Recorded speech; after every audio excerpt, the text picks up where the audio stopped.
안녕하세요. 청소년 권리 강사 국형진입니다.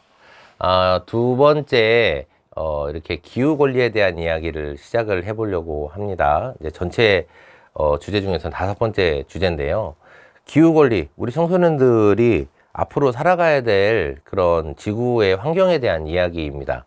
여러분들 다 아시겠지만 이제 지구 온난화가 문제라고 해요. 이산화탄소를 누가 많이 배출할까요? 제일 많이 배출하는 나라가 중국이라고 하고요. 그 다음 미국, 유럽연합, 인도, 러시아, 일본, 독일, 이란, 그리고 한국 순으로 이산화탄소를 많이 배출한다고 합니다. 실제로 이산화탄소가 뭐가 문제가 될까요? 이제 대기권에 이제 그 비닐막 같은 그런, 이렇게, 층을 만들어가지고, 이렇게 햇빛이 들어오고 나면 탁 빠져나가야 되는데 그걸 못 빠져나가게 막다 보니까 지구의 온도가 이제 올라가는 거죠.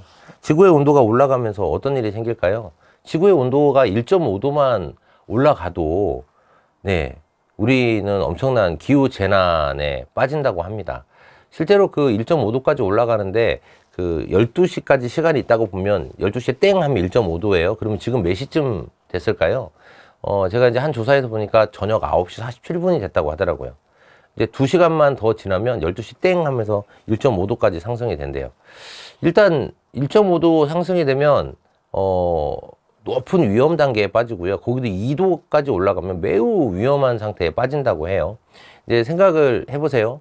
이제 이렇게 기온이 올라갔어요. 기온이 올라가면 이렇게 기온이 올라가니까 뭐가 더 잘 마를 거 아니에요. 그러니까 땅에 있는 습기가 올라가겠죠. 대기로 올라가면 그 대기로 올라간 게 뭐가 돼요? 그 습기가 구름이 되겠잖아요.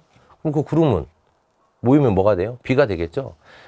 사실 이게 가뭄이어서도 문제고 비가 막 갑자기 많이 와서도 문제고 이렇게 되잖아요. 이렇게 되면서 요즘 이렇게 그 뭐 태풍이 온다거나 홍수가 진다거나 이런 것들이 되게 많은 재앙들이 있다라고 하는 게 그 전 세계 기후 뉴스에서 계속 나오고 있습니다.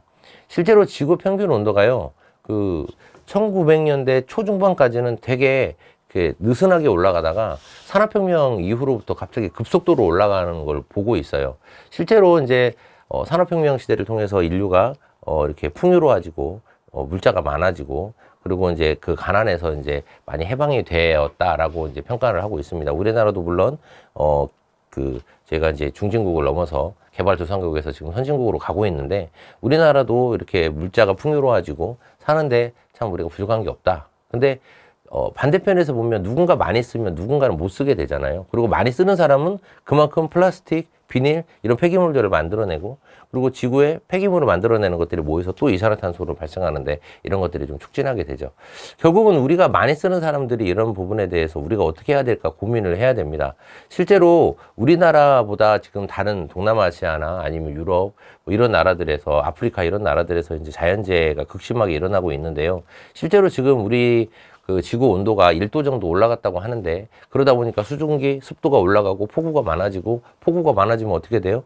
뭐 폭우가 많아지고 이렇게 되다 보니까 해수면 온도는 계속 올라가고 뭐 빙하는 녹고 뭐 이런 것들이 악순환이 막 계속 진행되고 있잖아요. 우리 청소년들이 앞으로 살아가야 될 시대의 환경을 우리가 어떻게 아껴 주어야 하나라고 하는 부분 되게 중요한 부분이라고 생각을 합니다. 요즘 최근 청소년들, 청년들 이렇게 환경에 되게 관심이 많고요. 그리고 환경에 대해서 뭐 예를 들어서 우리가 걷자라든지 주킹이라든지 아니면 일회용품 안 쓰기라든지 뭐 이런 것들에 대한 운동이 일어나고 있습니다만 실제로 폐기물이 줄어드는데 나타나는 효과는 좀 미미하다고 해요. 결국은 우리가 지금 어떻게 이렇게 자원을 쓰고 있는지 그리고 우리가 쓰고 있는 자원이 어떻게 재활용이 되고 있는지 아니면 태워지는지 이런 것들에 대해서 어떻게 진행되고 있는지 우리 잘 모르거든요. 지금 환경이 문제라고 다들 난리인데 지금도 폐기물은 어떻게 태우고 있는지 그렇게 태운 폐기물이 어떻게 이산화탄소를 발생시키고 있는지 우리가 얼마나 쓰레기를 많이 만들어내는지 이런 부분에 대해서 우리가 정확히 잘 모른다는 거죠. 이런 부분에 대해서 우리가 조사도 해봐야 되고 이런 부분에 대해서 대안도 제시해야 된다고 생각합니다. 왜냐하면 지금 이런 환경의 문제에 의사결정하시는 분들이 살아갈 미래보다 우리 청소년들이 살아갈 미래가 훨씬 크거든요. 그러면 환경에 대한 권리는 누가 더 많이 갖고 있어요? 청소년들이 더 많이 갖고 있다는 거예요. 왜? 내가 살아갈 세월이 더 길기 때문에. 이런 부분에 대해서 내가 어리니까 지금 공부해야지 내가 무슨 이런 얘기를 해. 아니에요. 여러분들이 지금 말을 하지 않으면 어른들이 다 써버릴 거예요. 여러분이 써야 될 환경의 자원까지 다 써버릴 수도 있어요. 여러분들이 그 부분에 대해서 이게 문제야 라고 스스로 말할 필요가 있다는 거죠. 저는 이게 그 환경 관리, 기후 관리에 대한 청소년들의 행동이 필요하다라고 하는 이유라고 생각을 합니다. 자, 여러분, 물론 다양한 부분에 그 권리들도 있겠지만 이 부분도 되게 중요하잖아요. 그죠? 결국 여러분들이 지역사회, 내가 살고 있는 곳에서 어떤 목소리를 내느냐에 따라서 어른들도 이 문제에 대해서 좀 더 심각하게 여겨질 거라고 생각을 합니다. 여러분, 지구의 환경은 되게 유한하거든요. 지구는 유한한 겁니다. 어른들이 다 쓰면 안 되잖아요.